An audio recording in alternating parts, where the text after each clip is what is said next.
Hello বন্ধুরা, আজকে আমি তোমাদের সাথে শেয়ার করব ডিমের এই সুন্দর রেসিপিটা। তার জন্য আমি এখানে পেঁয়াজ, আদা রসুন বাটা আর ডিম সেদ্ধ করে নিয়েছি, আলু সেদ্ধ, আর এখানে টমেটো পেস্ট আর কাঁচা লঙ্কা নিয়ে নিয়েছি। আর এখানে পরিমাণ মতো তেল দিয়ে নিচ্ছি। তেলটা গরম হয়ে গেলে আমি ডিমটা ছেড়ে দেবো। সব ডিমগুলোকে দিয়ে দেবো। ভালোভাবে ডিমগুলো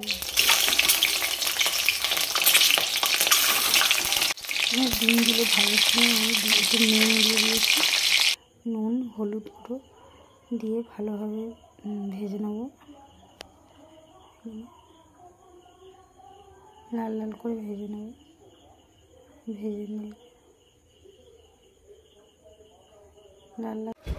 ডিমগুলো এখানে ভাজা হয়ে ওই তেলেই সেদ্ধ করা আলুগুলোকে ভালো করে ভেজে নেব।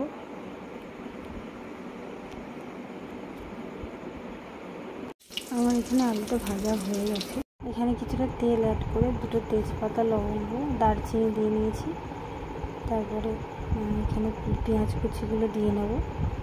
দিয়ে 3টে কাঁচা লঙ্কা দেবো, দিয়ে ভালোভাবে নাড়তে থাকবো। পেঁয়াজটা এখানে লাল লাল করে ভাজা হয়ে গেলে আদা রসুনের যে পেস্টটা করে রেখেছিলাম ওটা আমি দিয়ে নেব। এবার একে একে মশলাগুলো দিয়ে নেব। নুন, হলুদ গুঁড়ো,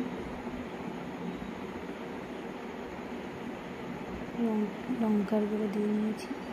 এবার ভালোভাবে এটাকে কষতে থাকবো যতক্ষণ না ওর থেকে তেল ছাড়ছে। টমেটোর যে পেস্টটা আমি করে রেখেছিলাম ওটা অ্যাড করে দিলাম। আলুটাকে দিয়ে নেব, নিয়ে কষতে থাকবো ভালোভাবে। আলুটা এবার ভালোভাবে কষা হয়ে গেলে এর মধ্যে আমি একটু গরম জল অ্যাড করব।